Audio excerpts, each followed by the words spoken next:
I recorded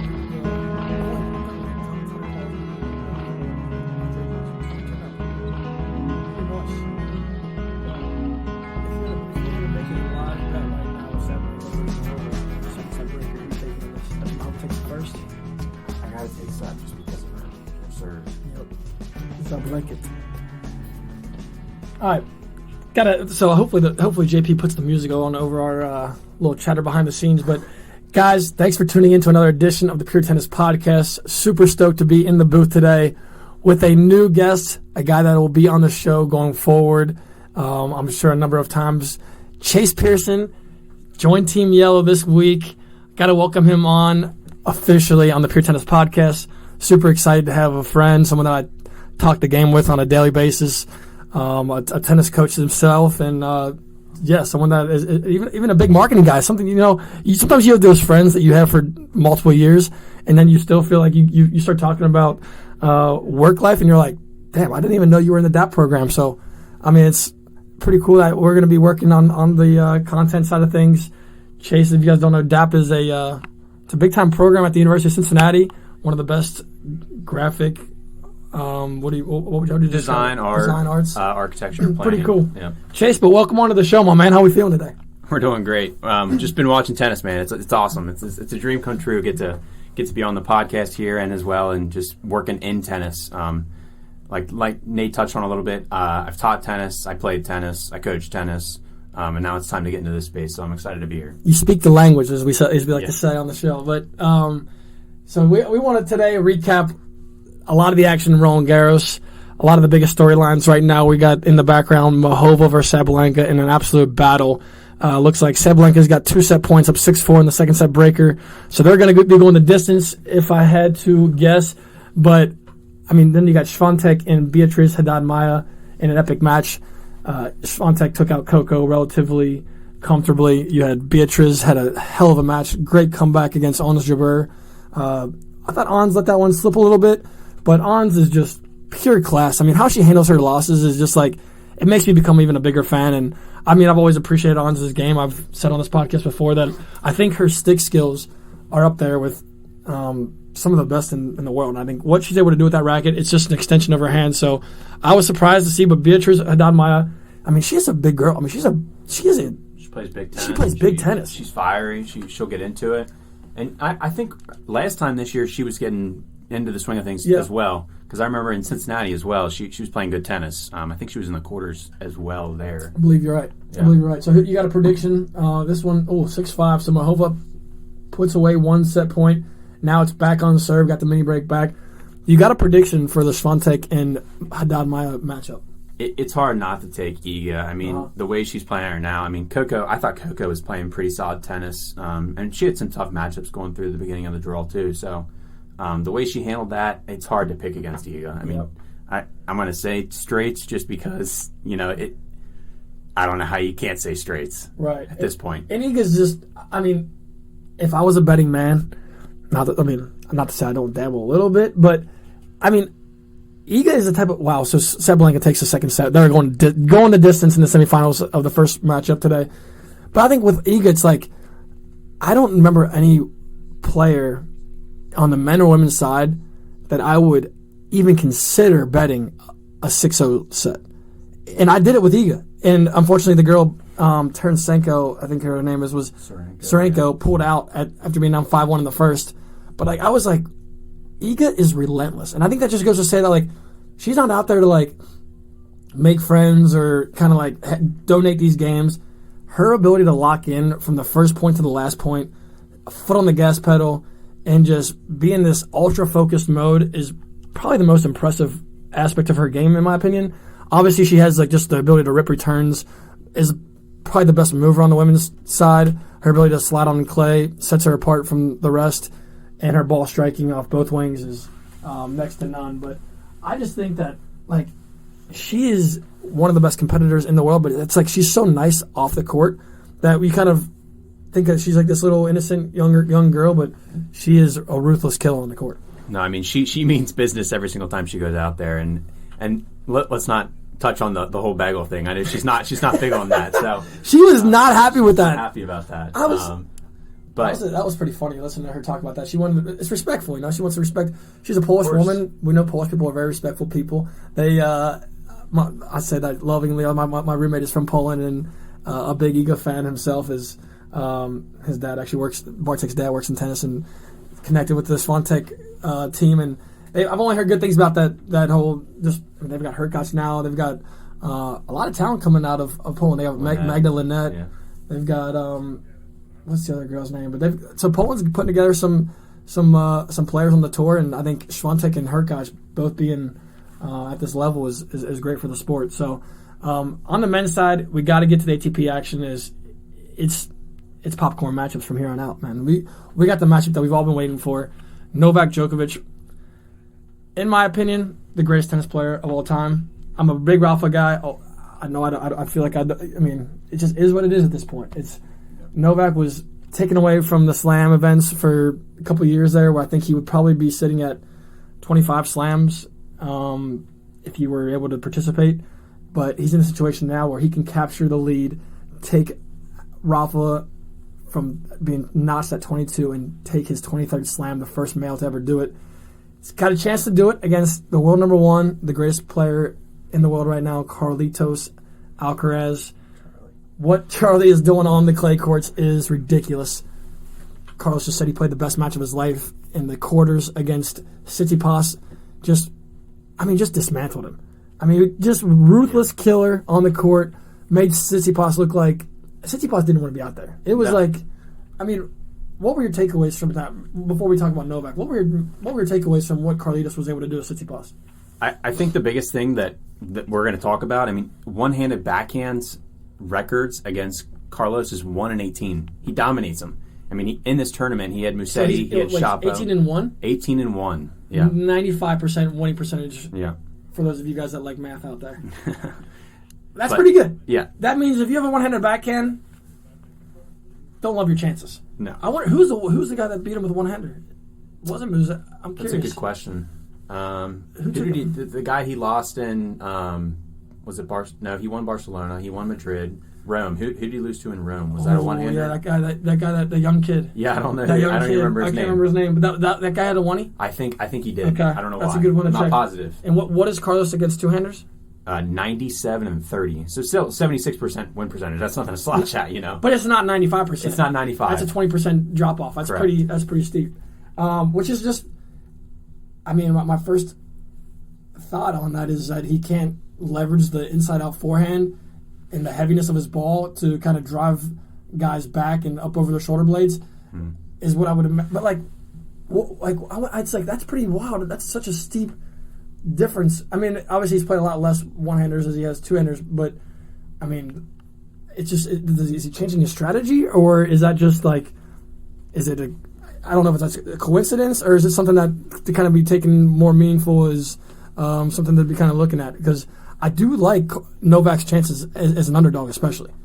When lines opened up, plus 176 for arguably the greatest player of all time on a surface that he's very adept on, as he's chasing history, as Novak knows the time is ticking a little bit. Just got the... And Novak loves to compete on the biggest stage. It's like, yeah, Novak took a while to get to this form. On the clay court swing, he started off pretty... it was pretty rough start in my opinion. I didn't think he was going to be able to get his form back in time. I was really worried about him. He had this arm sleeve on, looked like it was either a shoulder or an elbow. I don't know if it was soreness or tightness, but I was like, is Novak maybe not? Was the time off? Kind of just not allowing him to kind of get in the flow of things. But ever since this tournament started, Novak has looked the part of a guy that can win this and hold this trophy at the end of the on Sunday. Khachanov gave him plenty of problems, especially in the first set. And Novak just solves the problem. He solves the problem as well as anybody ever in our sport, and he embraces it. And the crowd has gone in waves with him over the last 2 weeks. He's gotten booed, he's gotten applauded, and he just rides that wave so well. And he doesn't mind being the booed, hated, the kind of the protagonist. It's like it's crazy. I think the match that you have to look back at right now is actually the Davidovich-Fokina. Ooh. where the crowd was, I think they were kind of leaning towards Fokina, and I think at that point then he took it personally. So now that the crowd, in his eyes at least, and maybe it's true, they've kind of been against him this tournament. What is this French crowd doing? I don't know. What is the French crowd doing? Like, they're billing people for not doing on the women's side for the handshakes, which these players have been vocal about. Like, are they not tuned into the rest of the calendar year? It's like, you're booing this, you're booing Novak. It's like, I guess they just, I don't understand the French crowd. I would love to go there and just kind of feel what that is like and what these people want, but it's like, I can't get a grasp on what these people are after. It's like, I don't know who they're a fan of. No, because I mean, even in the French matches, it's confusing. You know, the match was it? I was going to say Shardy. The greatest match for me, what the French crowd showed out, was Gael when he was able to come back. That was just. I was going to say Rinderketch and Rinderneck and Fritz. Or Fritz, yeah. That crowd was electric, and I think Taylor saw the end what Novak sees on a weekly basis. You know, Monfils versus Baez was also just both of those matches, but I mean they literally carried Gael through that match. Yeah. Gael was trailing 4-0 in the fifth set, and he got his first win. You told me before the show started. Yeah, since first having win after having his first child, which is crazy. Yeah, because Gael's been gone for a while, but he looked like that was vintage Gael Monfils. And shout out to his wife, Elena Svitolina Monfils, just on an absolute tear since coming back on tour. Made another great run. She won the title last week or went to the final? She won the title. She won the title. And she ran into Sabalenka. Yep, exactly. So what an awesome story. Yeah, she did. What a great story for those two to both make their comebacks on the tour.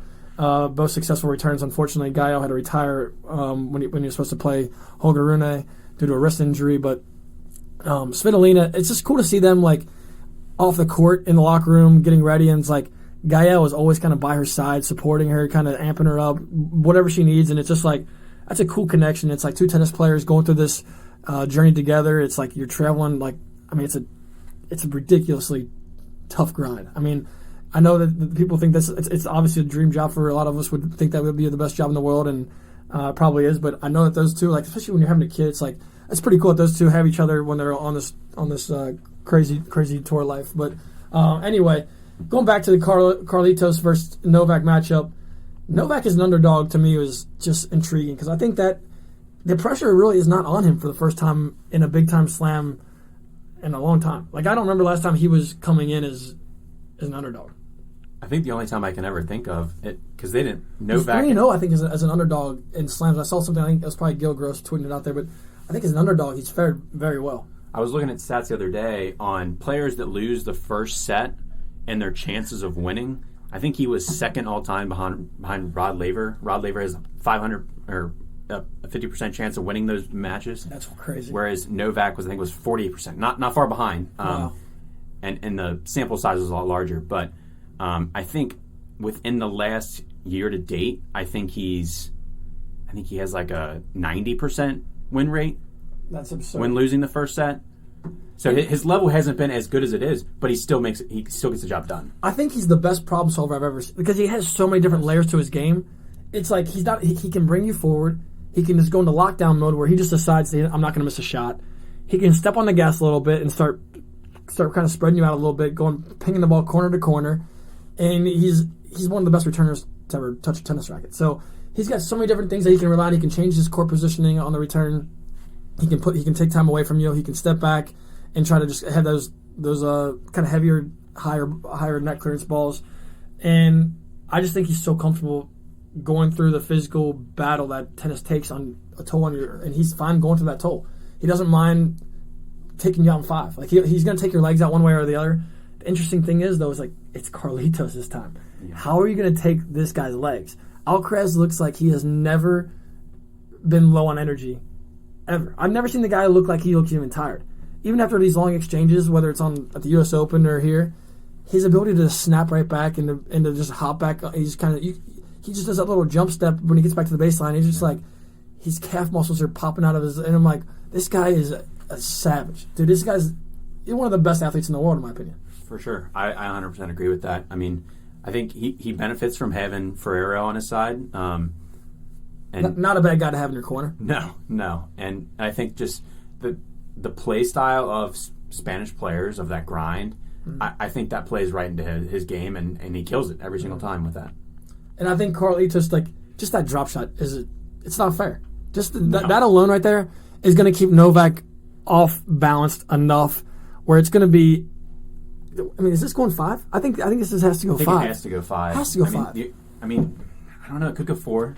With who? With Carlos. I like Carlos, man. I do. Wow. I do. So I've seen Novak uncomfortable this clay court season, especially in the beginning. A lot more than you've seen Carlos uncomfortable. A lot more, yes. Yeah, that's fair. That's a good take. And I think that Carlos has faced better opponents this at least within the French, he's faced better opponents throughout his draw. Mahova just hit a screamer down the line. Sorry, but no, and that's true. That's a good point.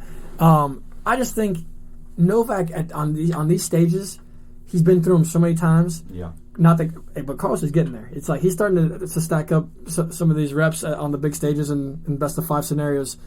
But I got to take Novak. You're going to be on the record now. You're taking Carlitos in 4. I'm taking Charlie in 4. I'm taking Novak in 5, guys. We'll have to put a poll up on the Pure Tennis Podcast IG to see where you guys sit. But cannot wait for that matchup. Probably going to. I hope it plays out the way I think it is. But that should be I hope it goes 5 just for the sake of watching great tennis. But on Friday, guys, don't expect to get any work done. Tell your boss. I mean, just take a sick day while you're at it. You might as well. I don't think this is going to be a productive day for tennis fans. That is it's the greatest player of all time, arguably, versus the future great. And it's just like, there's no way Carlos does. And it's just like, how can he not reach his potential? He does everything. Everything he seems to do, it seems to be part of the plan, and just he does things in an orderly fashion. It just seems like he's got his mind right. His interviews are. Carlos is hard to dislike. I just think this is the fact that we have another guy that we can hop on and expect to have another 2 decades of great tennis to watch is ridiculous. Tennis needed him. It came at the right time, and I think he's going to be a great face of the sport. But got to talk about the other matchup. Casper Ruud, the finalist from 2022, takes on Sasha Zverev. A crazy story for Sasha, who was taken out due to an ankle injury against Rafa last year, where he looked like. I mean, I'm a diehard Rafa guy. I don't know if I'm as big a Rafa fan as there is, and I was thinking that Rafa's screwed. Like, I remember in that match, I'm like, Rafa has not. There's not a whole lot of answers on this matchup right now. Zverev he was just able to. Those long groundies, ability to get the backhand, especially not having an attackable backhand like a lot of these guys do. His two-hander is one of the best in the business. He doesn't mind hitting it at his shoulder height, which is what Rafa has picked on most of his career on the clay courts, just hitting that high, heavy ball into people's backhands, opening up the forehand court, the deuce court, and he wasn't able to do that against Sasha. Sasha, unfortunately, gets taken out due to the injury, and a year later, he finds himself fully recovered back in the semifinals where he was last year at Roland Garros. I mean, just crazy to see that he's done what he's been able to do with his body and bring himself back to the biggest stage in Paris, where it might be his best surface. Yeah, I was going to say, I think the thing that's changed the biggest for him, at least on his comeback tour, this is his backhand. He got so much into the groove of just going cross court. Yep. And in this tournament, he's changed that where he's gone back down the line. It's true. And it's completely opened up the court. I mean, he moves better than anyone at 6'6", outside of maybe Medvedev. Mm-hmm. I'm not sure if he's 6'6" or not. But no, which guy? Medvedev. I think they both are. Okay, yeah. Well, if I had to pick between those movers, they're neck and neck. Yep, I like that. And his backhand has really been the difference maker, in my opinion, especially with his ability to go down the line when he needs it. Him versus Tiafoe, exactly, when he needs it. Him and Tiafoe, like, I was like, guys, both of you guys like your backhands better than your forehands. Somebody's got to attack the forehand wing. If those guys are going to have errors, it's going to come on the forehand wings. And Zverev was pounding balls into the Tiafoe backhand. Tiafoe was ripping balls in his backhand. And, like, both these guys are so comfortable just maneuvering the racket on the outside of the ball and just kind of throwing that ball across court, where it's just and like now these guys are smart enough that they're not hitting the ball so far across court where they open up angles. They're playing that weird ball that you see even Carlos play sometimes, where it's just like it's cross court and you can't get to the forehand, but you also don't have any real angles to kind of expose. So you got like a body serve. It's a body serve. Yeah, it's like a body. Exactly. It's the same concept of hitting a body serve. It's a good point, and it's just like it doesn't really offer you a whole lot of places to kind of go other than back across court. So I think you just kind of wait on that weaker ball, and that's something that Sasha's done great these past 2 weeks. And I think that's going to be a problem for Casper Ruud. I was going to actually say, I think this might play well into Casper because of the fact that he runs around his backhand probably more than anyone outside of like a Rafa Nadal. Like young Tommy Robredo out there. Or Tommy Robredo, yeah, exactly. But does Casper have the firepower to hit through Sasha? On his forehand side, I think so for sure. I mean, we watched it at Holger. I mean, he's just as good of a mover. I mean, obviously different size, but... I was pretty big that was going to be Casper's match. It's just like... He's 4-1 against him. Right. And he's too... Not only does he have... Yeah, but it's like he's too emotionally mature at this stage in his career. And he's been to finals and Grand Slams before.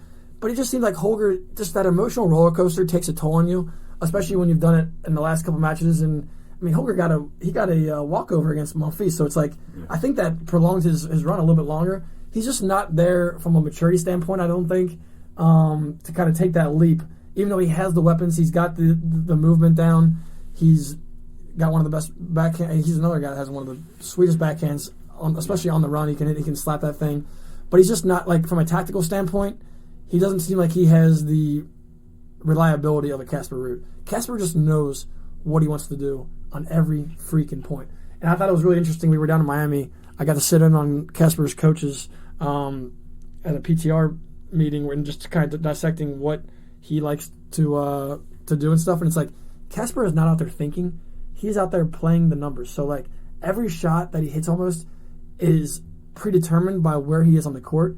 He's hitting certain shots based on where he is. And it's like his coaches are coaching by the numbers, you know, like when he and it's like some crazy stat that his coach, Oyvind, sorry, his name's Oyvind. Yeah. He's the head of the Norwegian Federation. He was saying that if Casper hits one forehand inside the baseline during any point of the rally, he wins 75% of those points. And I took a picture of the board with all these numbers on it, and Casper's coach Oyvind called me like a couple weeks later. Must have just thought about it out of random. He's like, "Hey Nate, good to see you." He's like, he starts small talking. And he goes, "I just want to make sure you're not sharing any of those pictures or videos anywhere." And he's like, that's very close to the vest information or something like that. I started dying. I'm like, Oyvind, you can trust me, my man. I said, that's just for my own personal sake. I was just super interested to see how they used analytics, especially in today's game, which just like, I mean, the way they break down the game is just at a different level of, especially with the percentages and numbers and like, I mean, every shot is dissected, every return, every serve. So it's super cool to see that. But that is another awesome matchup. I think that one is going to go. I mean, could we get 2 5-setters on Friday? I think we could get 2 5s. Sasha needs to serve well. That's for sure. He needs to have the first serve needs to be going in at like a. I mean, he's got to be in the 60%, at 65% or higher type category, I think, to have a chance. Just because Casper's so steady off the floor, not a whole lot of weaknesses to expose there. But yeah, I just think Sasha is. He's been very poised. He just doesn't seem like he's been rattled very very much this at Roland Garros. Even when he's been in tough situations, he's come up with. I mean, with the answers that he needs. And I think he just is playing with, like, I think he realized last year that, like, playing at this level was not guaranteed. And I think that played into to him just kind of being re-energized. And I think this is going to be an awesome matchup. But I'm going to take Sasha in 5. Where do you sit on that here? I guess we're going to be opposites all day. That's today. What we want. That's what the Pure Tennis Podcast wants. I'm taking Casper in 5. I'm going to go 5 on this one just because I think the backhand is will pose problems to Casper. If they get into long exchanges on that backhand side. But look forward to seeing Casper taking the inside outs and just crushing to the forehand. He's getting to the forehand. He's going to go down the line on the forehand inside out or inside in a lot. Yep. It's going to happen. I like that shot because he's so disciplined and he's so like he's going to get that. He's going to get that shot he wants. Yep. And but I think Zverev's ability to neutralize and chase that ball down and get. I mean, he just covers the outer force so well. I can't wait to see that matchup. I think both of these matchups on paper are going to play out beautifully. I do need to talk about one thing though before we wrap this show up. This is just a preview for the fans that are going to be tuning in for semifinal Friday. We got to talk about what we saw in the doubles action because I haven't podcasted since then with Kato and I'm going to mess up the girl from Indonesia's name. Sudihan. Yeah, you're doing better than I would. So I don't remember. These two ladies were DQ'd against Sorribes Tormo and Buzkova. Yeah. For hitting a ball. They were winning, like handedly winning this match. There was not a ball. It was not one of those balls that were struck in anger like we saw Novak get DQ'd for at the U.S. Open. This was against Karina Busta. This was just like, I missed a shot, I'm going to roll a backhand to the back of the court type shot, which we see all the time. Like when somebody hits the ball long, they call the ball out, and the ball will even bounce twice or once. Sasha did the other day. He missed the ball. It came back to him, and he ripped it. He ripped it to a lot harder than Kato cracked this ball. Did you see that thing that Nick Kyrgios, people who had been attacking Kyrgios? Federer. No. They were Kyrgios' take was garbage for this. His take on Twitter. No, he defended Federer, I think. What? About how Fed used to do this all the time, where he would roll a ball back. But Kyrgios also said that this is how the rules are laid out to be. It's like that part was garbage. That's garbage. Yeah. I'm a big Keegs fan, but Keegs, come on, man, that's a garbage take, bro. That was just like, that's not. I mean, I've seen plenty of guys rip balls to the baseline after, the ball's out, the guy plays it, and it comes back to him, and they just smoke that ball. They just didn't hit somebody. They just didn't hit somebody. That's the difference. And not gonna lie, like if you're a ball person, like I'm not saying like I'm not gonna just shred this young lady, but like, I mean, you got to be ready. I mean, the ball. There's balls in play. It's not like you're on a playing field, and it's like that ball has been hit by a lot harder. Has been hit a lot harder, and ball kids have caught that ball many times. Never was an issue. The fact that they got DQ'd from one of the biggest stages in tennis for that, and they only got DQ'd because Sorribes Tormo and Buskova were going to complain to the official, to the chairman about this. And then they get caught laughing on the bench about this. Yeah. Just a terrible look for tennis. I was just like, this is garbage. Thankfully, you just told me today that the mixed doubles was captured by Kato. Kato won mixed doubles. I'm not sure who her partner was. That's awesome, though. You know what? Karma comes back around. Yeah. Glad she was able to capture that title, get some of those funds back that she would have had from the Buskova-Sorribes Tormo match. Yeah. Those two women were ripped on social media, though. I looked at their Instagram comments on their last post. That's just, I mean, that's tough. But that's kind of what you expect when you get caught laughing at people getting DQ'd. When that's their livelihood, I wasn't big on that look. I thought that was, and it's like we have replay. Can we just go back and see if was there any intent? And I was a little surprised how much the girl was crying. I was like, dang, Well, even Buskova said she's bleeding. They were pleading to the ump. Said that the girl was bleeding. She wasn't bleeding. She was crying. I think it caught her off guard more than anything. Which is fair. That's fine. Of course. It was just a lot. But no, that was my last kind of thing. I just had to bring that up. But there's been a lot of crazy interviews as well. Got to just Sabalenka is handling it as best she can, and good. We're gonna end this on a positive note. We had Darwin Blanche in the junior French Open take on Cooper Williams. Shout out to Cooper, who's been on the Pure Tennis podcast in an awesome matchup. Two Americans battling. Darwin Blanche, who's going to be a guy you guys are going to be hearing about in the very near future, takes out Cooper Williams in a third set thriller. Just this Darwin Blanche, I don't know if you've got to see him at all. At this age, he's physically so mature, moves 15 years old, get out of here, moves incredibly well, strikes the ball huge, and it's like that's what a pro looks like at 15. It's mini Shelton. That's what I said. I'm like, that's mini Shelton, and Shelton's shouting him out already. Super cool to see him do his thing. He's in the Final Four now. Yeah, Final Four. So I think, he's a Croatian boy. I think he's the 3 seed. And he took out the world number 1 from Mexico in the first round. Wow. Yeah. Incredible stuff. So guys, if you have any time to spare, I strongly suggest you guys check out the amateurs, battling it out, because those guys are up next, and I think it's just cool to discover those guys early as we kind of did.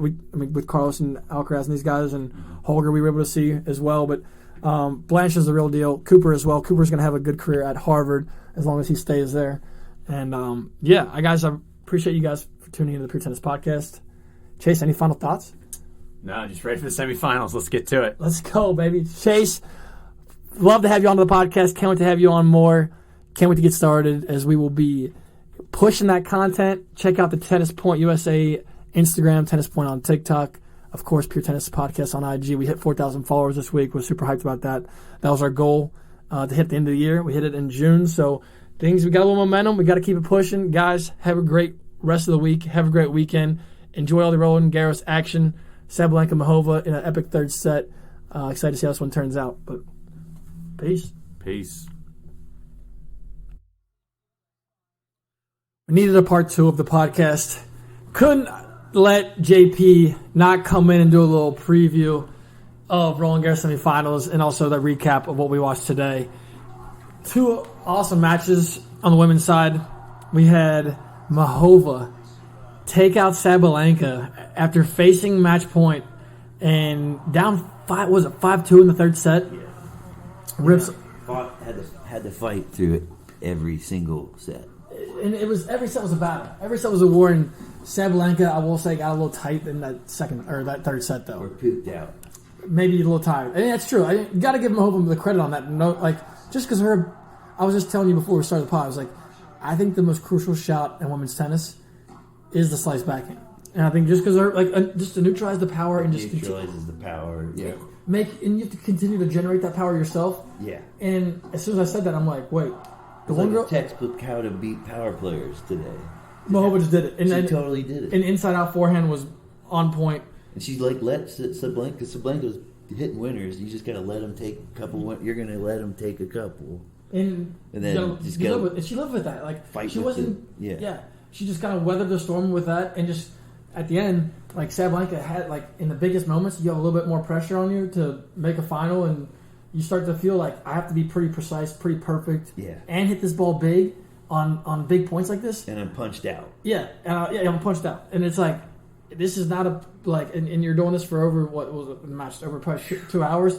Yeah. Closer to 3 hours, I would imagine. That's how you got to I mean, we sat through that whole meeting today, and the match was still going on. Still going on. That meeting felt like we had to grind. We had to just like we were grinding in that meeting, man. Trying to. No, it wasn't all. I didn't like the news we found out as far as Western and Southern. I was a little bit hurt about that today. Are we allowed to talk about it though? Probably. Because not that we know. We don't know any information. We don't know anything. We don't know anything. I mean, we trashed it last time, and I'm glad we did because now we learned what we know. Most of it's true. Yeah, most of it's true. And it's the tournaments. I mean, as far as I'm concerned, I mean, there's a sliver of hope out there, guys. A sliver of hope. I'll let you guys take that how you want. But one guy bought the tournament. That sliver of hope is that the city of Charleston votes no. So people in Charleston, you don't want it. Vote no. Vote no on issue 77. The Western and Southern should not come to my city. It's a terrible tournament. Nobody watches it. Say no. The players that go are horrible. It's a terrible atmosphere. I would recommend you guys, if you're anybody know from Charlotte, vote no on this tournament. Yeah. You won't have a good time. Thank us later. Yeah, exactly. Don't waste your tax money on this thing. I promise you. What stuff you do with that? You got so many other things to do in Charlotte too. Riverwalk. Yeah, Riverwalk. You can go watch the Bobcats. They're the Hornets.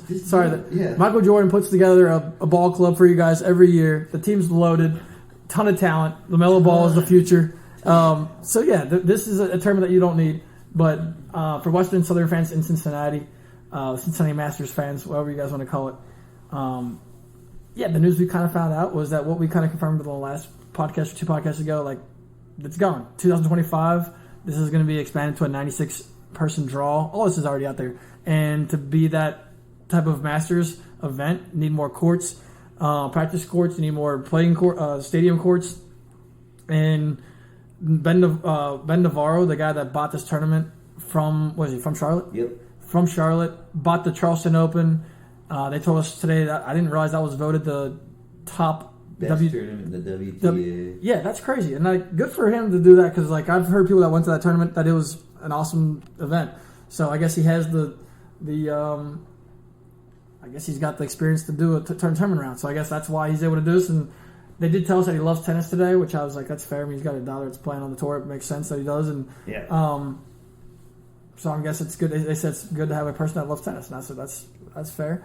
It's great if you're in Charlotte. That's what I said. Or in Charlotte. It's perfect. Yeah. The thing that we were told is that it's great. He's the exact person that you'd want to buy the tournament. Especially if you were, if you lived in Charlotte. Exactly. Or it's Charlotte. Charlotte. So Charleston is where he's got the current event. Yeah. So and this guy's from there, and he's got a company there that's based there. So it's like, what incentive is this guy going to have to keep this tournament here? Right. Doesn't sound like a whole lot. I mean, there's we don't have any. Yeah. There's the component of the tradition of it being, I don't know, the oldest tournament in North America, whatever. And that's Kind of cool. For us, that's one of the coolest things for me. I mean, that's like, just to me, like that. I think that there's probably you say he loves tennis. Well, that's something that if you really love tennis, you care about the tradition and the history of the game. Tournament. I agree. That's my other point. Is if you really cared about this tournament and like what it's been for so many people, I would like advise this Ben Navarre to ask some players, maybe ask some players that played in this and see what they think. And I know that I guess he doesn't have to do that, but it's like if you really love the game, it's like see where the players kind of side on this thing. Because I mean, the players that I've talked to, and I've talked to a good amount of these guys and women that play in this event, I haven't heard many people not enjoy their time in Cincinnati, regardless of not being 25, 30 minutes north of the city, or whatever. Everybody, like I talked to Berrettini about it, probably the longest last year on the practice courts. I mean, other than he said he obviously likes to play in Italy, but it's like Cincinnati and Miami and U.S. Open are like those are three of his favorite events. And that's what a lot of those guys kind of out of the same. He was practicing with Munar, another guy that stated the same thing. So yeah, it's not like this is like the players are. I would love for him to kind of just gather some insight from the people that actually play and are fighting for this title, but don't think that's going to happen. My critique too is that there's just like I didn't expect to go on this tangent today. I really wasn't. I didn't either, but like, I just kept thinking about that. I'm like, as no a way. Tournament person that plays tournaments, you look at other clubs and everyone mixes their schedules to not have tournaments all like. There's one weird part is that down in North Carolina and Winston-Salem, there's a tournament going on at the exact same time as Cincinnati. People that live in Cincinnati go directly to Winston-Salem. So that's like, as a person in North Carolina, I think he needs to think about that because he's ending that tournament too. Like that's true. Like that's true. Winston-Salem. No one's going to go there if they're all down at Charlotte watching the real tournament, not the 250.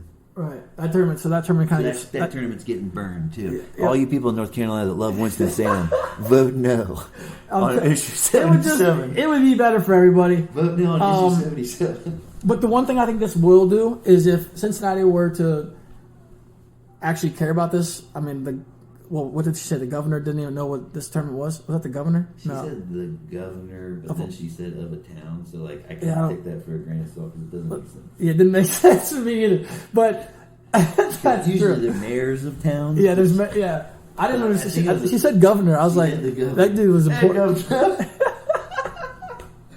She's British. She's just British. She thought his name was the governor. She did. So.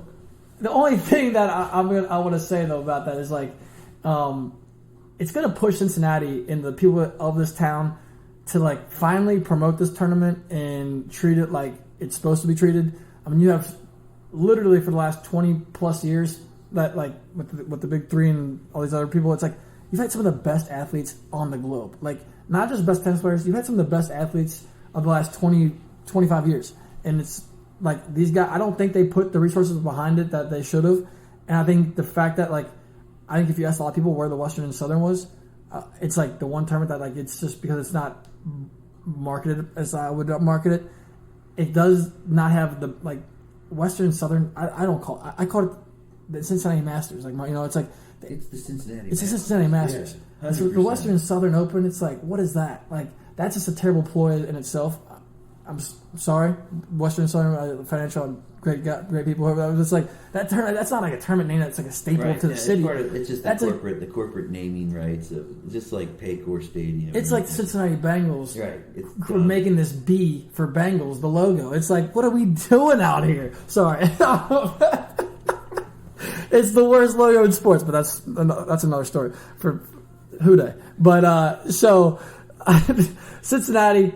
Not looking good for us. That was a little bit sad, but I do want to preview the semifinals. Oh, wait. Last notes on the women. Last notes. Mahova, incredible win. Huge win. Did not expect this run from her. She had a lot of answers to what's Sabalenka's firepower, the problems that creates. She beat big names too the whole way down there. She did. She started off with Sakari and. Oh, who did she take? But Sakari, that Sakari win, I was like, Mahova's the real deal. I didn't think Sakari even played poorly in the first round. That is, I have to say, one of the worst draws for a top 8 player that I can remember, though. For Sakari to draw her in round 1, that was rough. But Swiatek played Beatriz, Haddad Maia, the Brazilian lefty. Thought Iga played very well, especially in the big moments of that one. Beatriz had chances, second set tiebreaker, actually even before the breaker, but she was up, I think it was 5-3 in that second set breaker, had a volley on top of the net basically, the whole court was open, dumps that one into the net. Was surprised to hear there wasn't a whole lot of a reaction from the commentators on that, because I was like, that's how you get to this match to go to the distance. Choked that, and then actually choked a forehand, pretty routine forehand, maybe a point later, the next point, and Iga ended that match with two banger forehands, two absolute bombs. She kind of just stepped up in the big moment, and you can tell she's been there before. You can't give her those types of opportunities to just and kind of choke up and especially that volley. It just hurt me. I'm like, sit the legs down and knock that volley off. Just put it in. Yeah. Even if you don't hit a winner. But anyway, we got a great final. Iga Swiatek against Carolina Mahova. The line opened up already. I looked at it, minus 900 for Iga. So the guys in Vegas are not expecting this one Which to be is crazy because there's so much minus 900. If Iga won, it would be like, or sorry, if Sabalenka won, I think it would be like Iga minus 250 at 250 at most. No respect. No respect for what Mahova's, and I mean it's like maybe they're right, but it's like I should have looked at the odds for what Mahova was another. I don't know if I mean she's got to come in with a whole new strategy to beat Swiatek than she had to do to Sabalenka. So if she's game planning, it's going to be a whole new. So well though, like much better. I than don't think that strategy that she used against Sabalenka would work against. No, I don't think so either. I think against Swiatek, you're going to have how do you make her uncomfortable? I mean, what Haddad Maia did, I don't think that's a choice for Mahova. I don't think you're just going to be able to just grip and rip and just hit through her. Haddad Maia tried to speed her up and kind of take timing away. I don't think Mahova's. I mean, she does hit the ball pretty big though. I mean, she's bigger than I think. She had some big balls, but it's she was guarding him back though. Maybe she played power hitters this whole draw.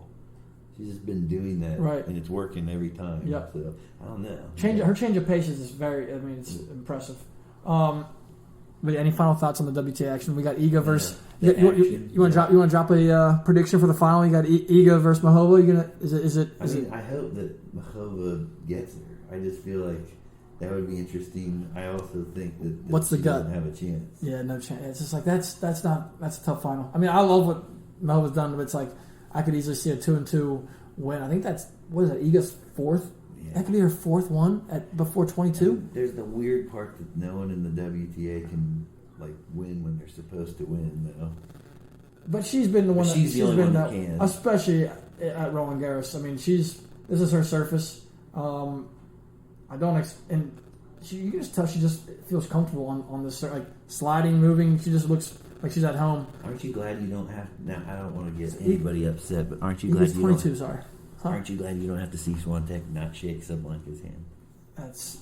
I'm just throwing that out there. Aren't you glad you don't have to see it, though? It was tough to watch all that. This whole last 2 weeks, it's just like each time I'm just like, oh man, yeah. Mean Girls. It was the WTA, man. I don't even know what to say about that. But it was the crowd booing too. I don't understand the French crowd. I talked about this today with Chase on the first edition of this segment, but I was like, nice. I just don't understand the French crowd. What they cheer for and what they boo for. I'm just like, these guys are nuts. They booed for Novak. They booed Novak for a while. Now they're cheering for Novak. It's like, do you appreciate the guy, or are you just I don't know. Are you fans of players, or are you just they boo anytime anyone goes in though? That's the thing. They just start whistling. Yeah, I mean Taylor Fritz obviously got booed. Probably deserved it. Taylor got booed because the shushing, but they were doing that before he did it. No, they were. They were totally doing the shh. Yeah, they were for sure. Right before they against Rinderneck. Yeah. I think that they just found something about Taylor that they might not have liked.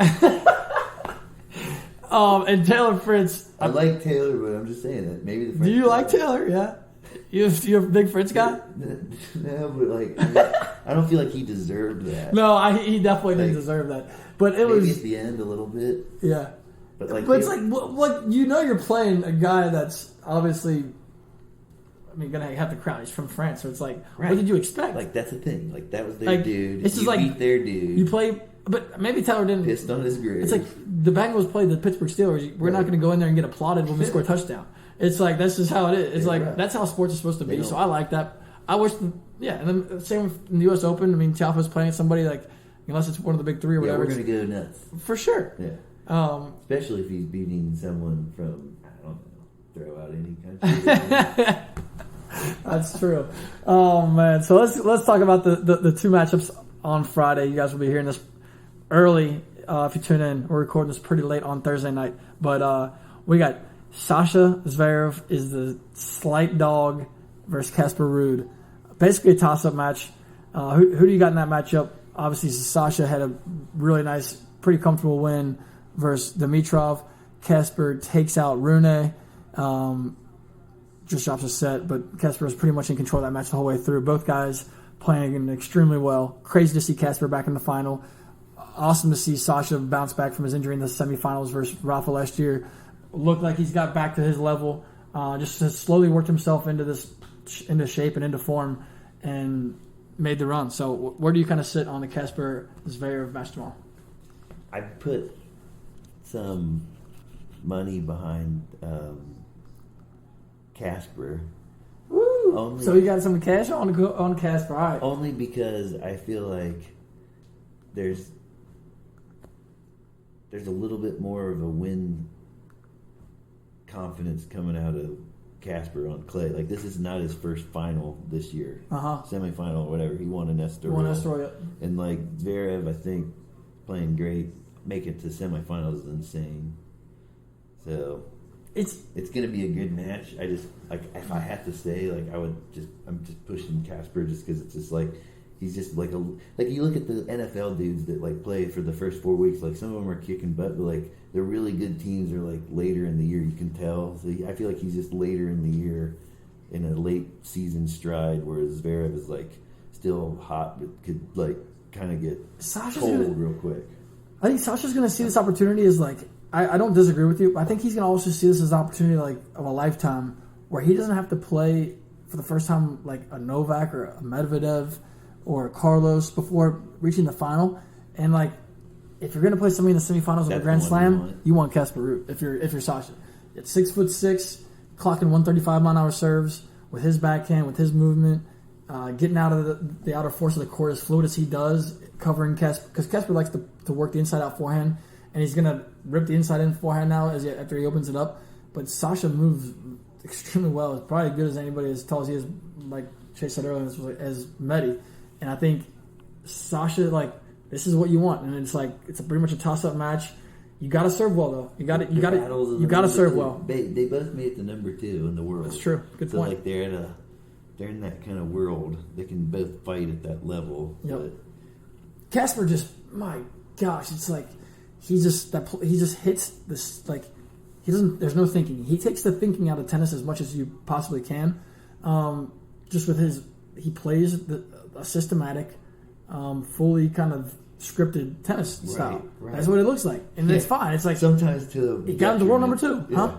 And that's why I think every time Carlos plays him, especially a best of 5 format, you give him that long with the legs he's got to figure it out, you're gonna get ripped like every time. Like, but Casper's got to this level, so amazing. But also, it's like thinking from Casper's, he has to serve lights out. There's no way. I mean, do you think he's probably thinking like of the people that are in there, I don't have to play anyone but Zverev. So he's for sure. He's thinking the same thing. Oh, no doubt. He's not playing Joker.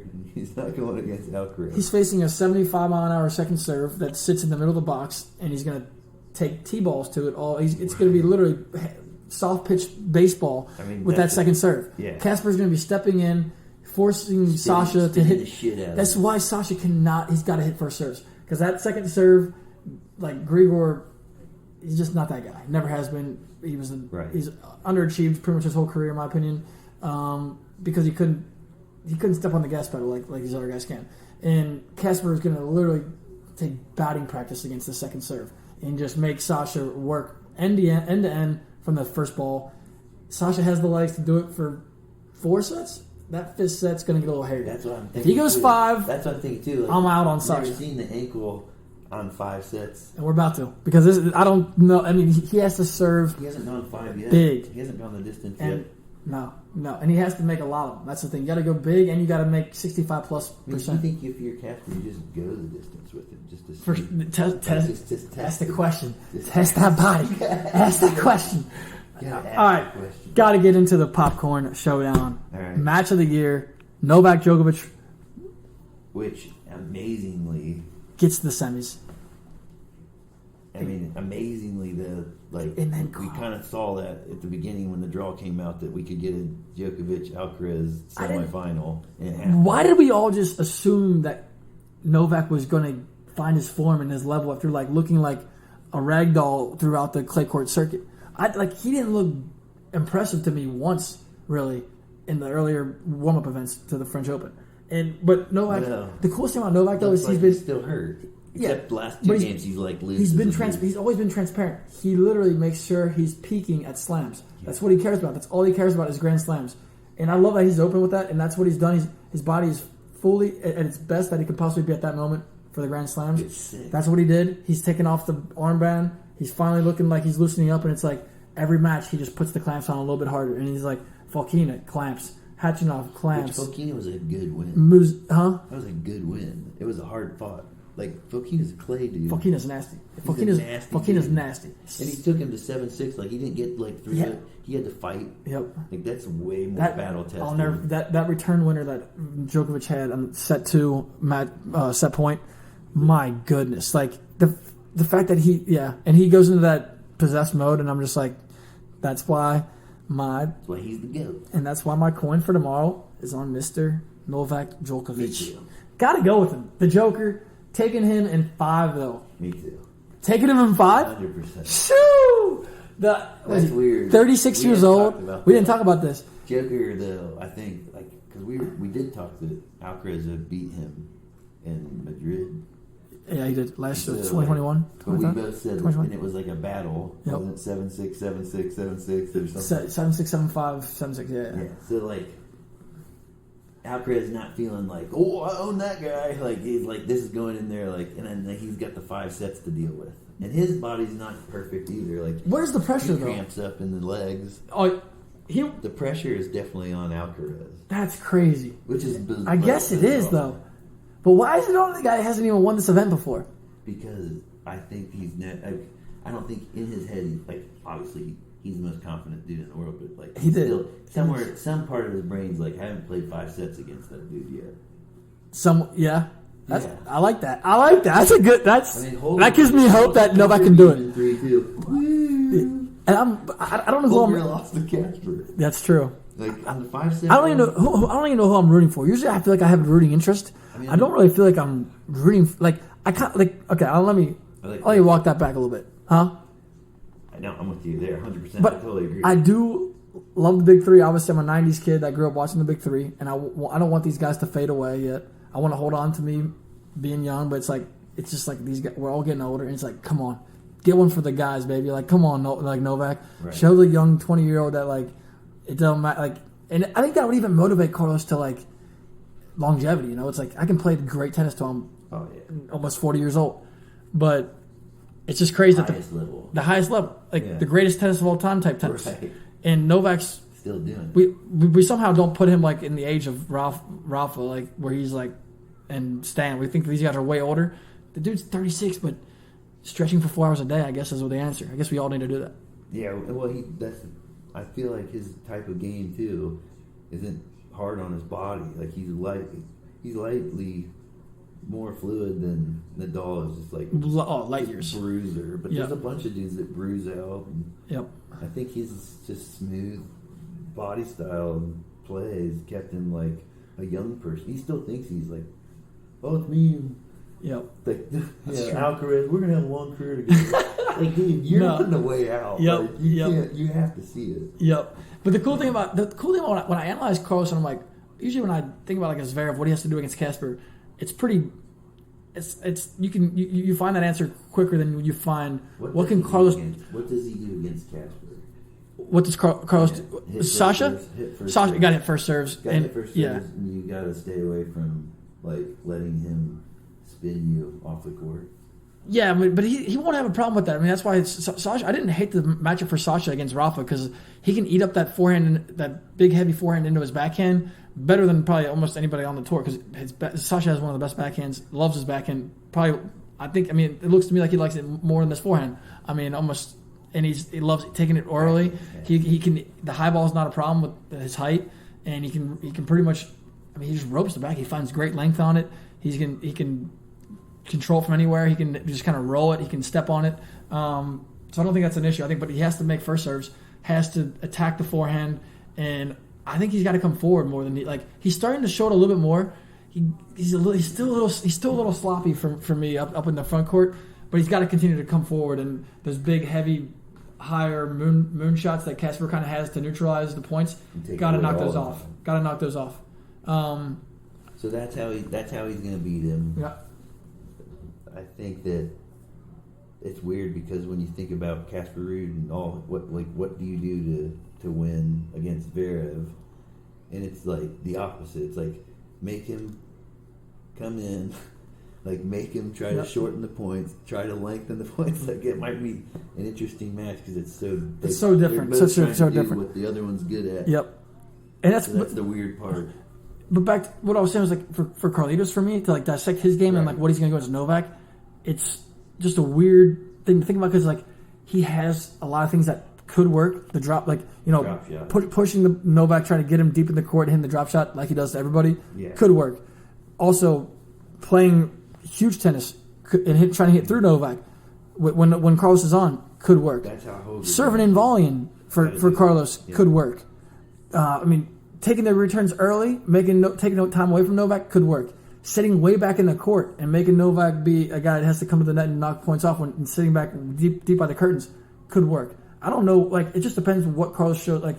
Doesn't have a whole lot of flaws, right? And he has a lot of things that he is capable of doing. So it's to me, when they're both good at everything, I think of what do they do exceptionally well above their game only. I feel like the drop shot in Carlos's game is so weird because it's just sort of his shot that no one really has, whereas and I think it's Djokovic maybe on the serve return that he kind of his returns are ridiculous. Yeah, so those two things, if those things are killing it, if he's dropping drop shots all over the place, that's going to be it. Carlos dropping, And the drop shot's going to work if he's got to get that. If Djokovic gets an early break, 2-1, gets a 2-2, and then he jumps ahead. That's going to be interesting. If he gets that early break, is Carlos going to feel comfortable hitting the drop shot when he's trailing? Because I feel like he hasn't trailed. And then he's got the stuff on. Yeah, that's all the pressure. Because he hasn't had the heat really on him this whole tournament. Yeah, I mean obviously he hasn't. He's been cruising, but that's why I think that he's going to lose tomorrow too. That's the whole reason. I can't wait for tomorrow. The whole reason. I'm taking a sick day.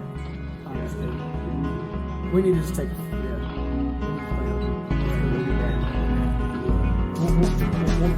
We'll tune in for the final recap. All right, guys.